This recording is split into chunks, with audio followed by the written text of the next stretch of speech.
For those of you who are new in the room, my name is Lorraine O'Donnell.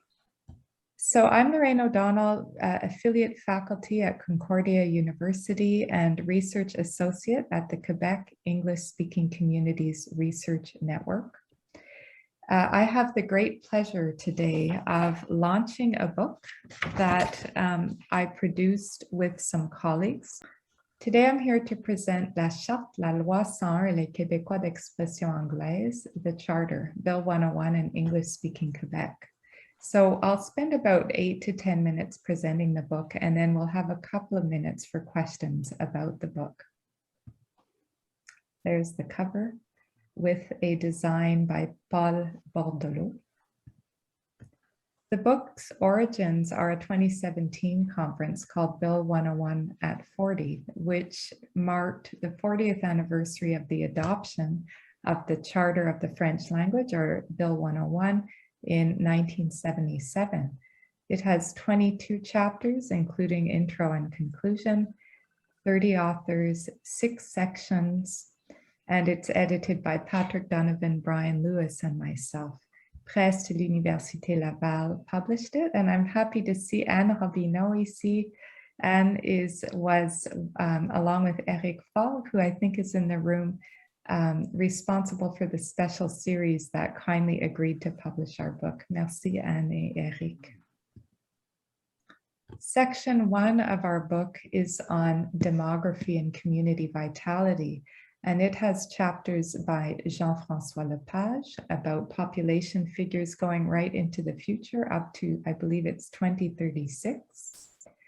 Michel Paillet questioning the assertion that people like Richard Bourris makes that there is an exodus of English speakers after Bill 101. And Richard Bourris and Rana Soufi's article on community vitality, which those of you who are at the event just now heard about in detail. Section 2 is about the law. So it's actually about Bill 101 and how it works. So Andrew McDougall presents a chapter on comparing Bill 101 to other language regimes in Canada. And interestingly, we find out that Bill 101 is not the most strong bill at all. So I leave you to read the book to find out more about that.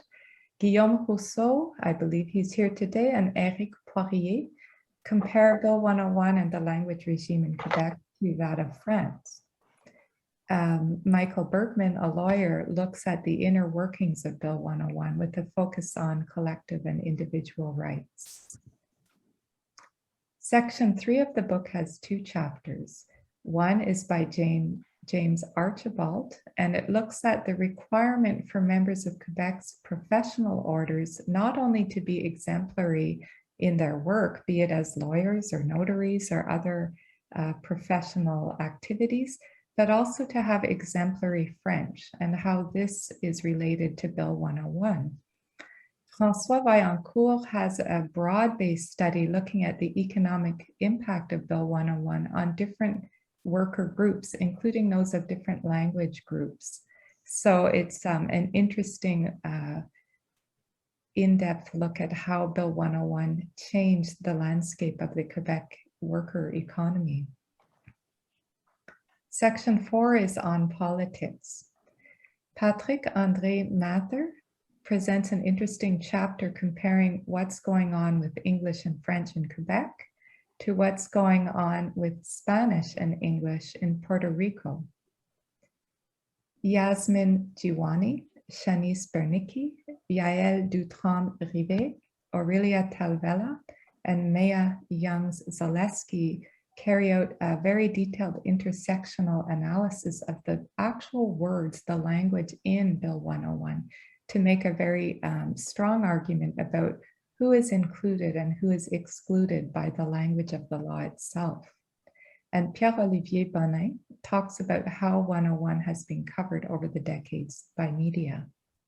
The 5th of the 6 sections of our book has the most chapters, and it looks at communities, identity, and institutions.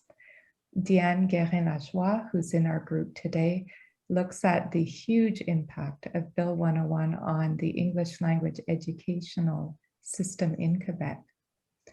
Paul Zanazanian and Raphael Gani look at how Bill 101 is part of Quebec's historical memory and English-speaking Quebecers, how they see it as a watershed. Pierre Anctil looks at 101 and the Jewish community, and Dorothy Williams, who I think is here today, looks at Bill 101 in relation to the Black community. And Cheryl Gosselin offers a kind of global overview of how English-speaking communities have developed since the adoption of the law, and how community groups have become spaces for communities to gather and also to communicate with the Francophone majority population, and in particular government. Finally, section 6 offers personal perspectives and opinions. Cheryl Diabo presents an Indigenous perspective. She is a Mohawk woman from Ganawage. Guy Lachapelle offers a very positive perspective on Bill 101 as a big step forward for progress in the province of Quebec. Julius Gray, the lawyer, looks at the workings of the bill, but also interestingly presents a plea for a new education system to operate in parallel to our existing one, but the new one would be bilingual. So maybe addressing some of the issues around mixing of cultures that Richard mentioned in his presentation just now. And finally, Brendan O'Donnell talks about how with the election of the Parti Québécois and Bill 101 passing, he made it his mission as a volunteer to document everything that's been published on English-speaking Quebec. So there's so much to say about Bill 101, this watershed law. In our conclusion to the book, we try to sum it up, and I'll just make a few of the points here. There's much more that can be and has been said. Bill 101 definitely redressed economic inequalities that were long-standing and clearly unfair, in which the Francophone majority overall had less access to economic resources and jobs and poorer pay than the English-speaking minority. Also, for the English-speaking communities of Quebec, it had the effect of galvanizing the community, encouraging increased bilingualism and social integration, and an improvement in English-speaking community organization. And this was in a context that was overwhelmingly peaceful, something I think we can appreciate when we consider how other communities and societies elsewhere in the world have dealt with overcoming inequalities. That said, as we've heard very clearly from Richard and others, there are ongoing English-speaking community vitality issues, and these we can definitely link to Bill 101. We have seen institutional decline, particularly in the education sector, a strong increase and ongoing outmigration, particularly of more educated English-speaking Quebecers to this day, and a problem that goes against a lot of the images that people have about English-speaking Quebecers, which is of poverty, unemployment, and underemployment. So in other words, it's a mixed record. And I just wanted to end by a quote from our book. We believe that the foundation for ongoing social renewal under the Charter, and I would add ideally with the new Bill 96, will continue to be knowledge, communication, and engagement. And we hope that this volume contributes to that foundation. To learn more, you can order the book. It's available online, and there is the link. It's Presse de l'Université Laval. You can get it in paper or PDF. And for those, I'm thinking of journalists, I think there are a few in attendance today. If you would like to contact the authors, it's via Melissa Côté at Presse de l'Université Laval. Her email is there. So I thank you very much. And I will stop sharing and open the floor to questions. So in the room here, I am happy to see that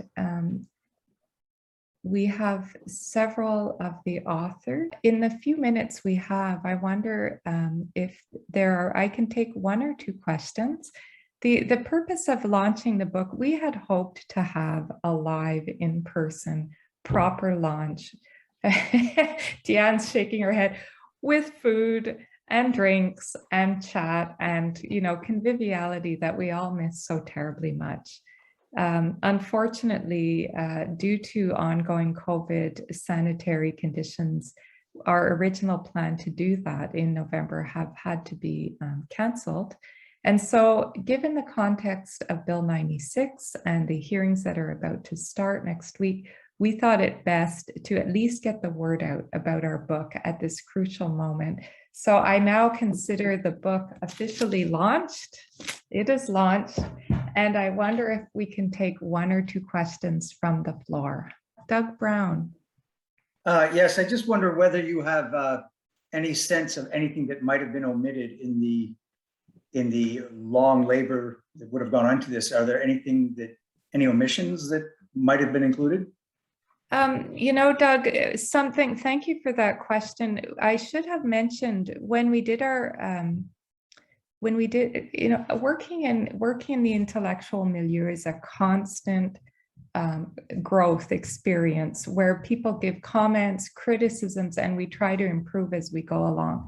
So part one of my answer is when we had our conference, it was noted very strongly by a couple of people that there was relatively little place in our conference for Indigenous populations and for more critical perspectives.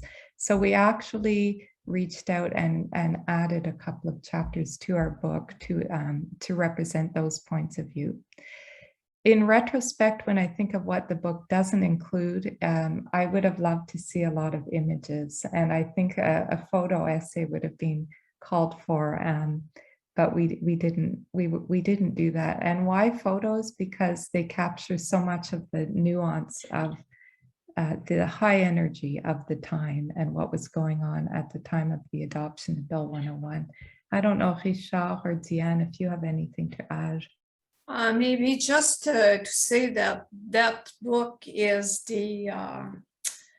comes from a conference that was held a few years before.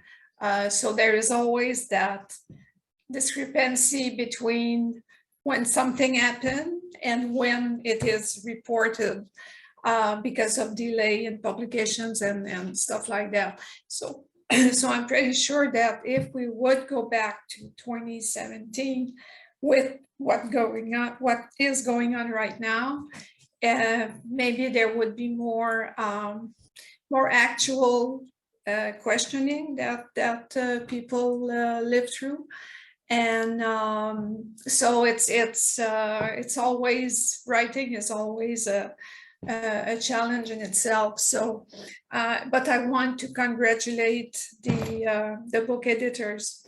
Lorraine, Paul, and Brian have done a tremendous job because it's a lot of chapters. And although it took a little time, it's very well done. So congratulations.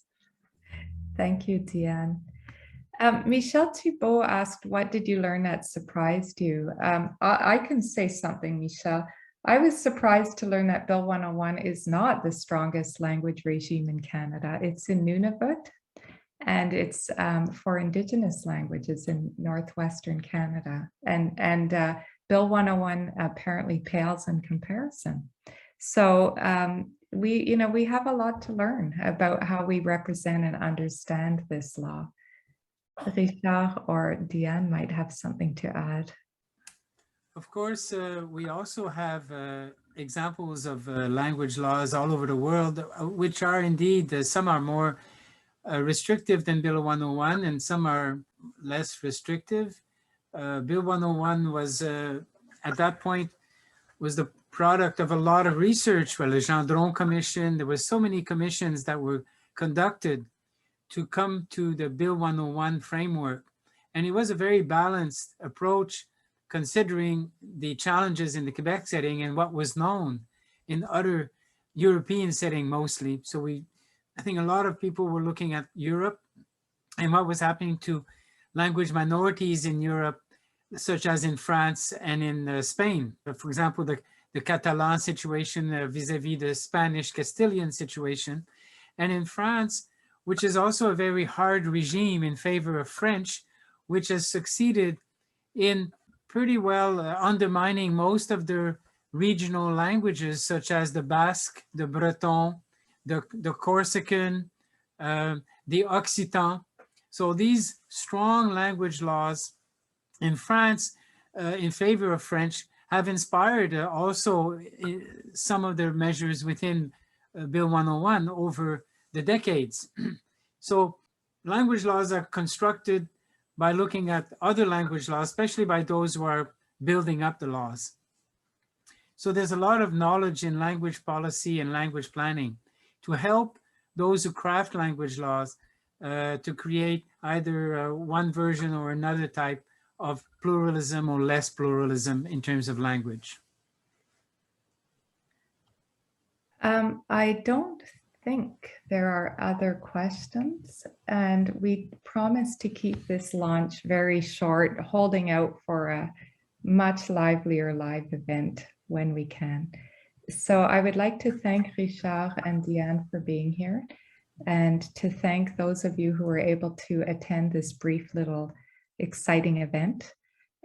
We look forward to seeing you at future QUESCREN activities. Visit QUESCREN.ca to sign up to our newsletter. Oh, there's Dorothy. Hi, Dorothy Williams, one of our book authors. Dorothy, why don't we give you the last word? Do you have anything to say to contribute to our little activity here? So on behalf of everybody, I just want to say it was an interesting exercise. It really was. But it was a deep dive into my community history, and it was shall I say, the reaction from people who read or heard what I had to say, told me that there are stories still to be told. So if that was going on in the Black community, I suspect we would also have had the same kinds of reactions, pro and con, at the time Bill 101 was released, going on in the Greek community, Portuguese, Chinese community. It would be really good if in your future evolution, your publication evolution, that you could focus a lot more on what really was going on in people's communities, these various ethnic communities, which could be captured in their local newspapers, their community press. So there are ways in which that could be addressed. I think it would be very illuminating to understand the silent ripples that were going underneath the big that we all heard about every single day on the radio. Well said, Dorothy, and you're absolutely right. So much more that we could have done to respond again to Doug's question. So on that wise word, I will say goodbye to everybody. Thank you, and till next time.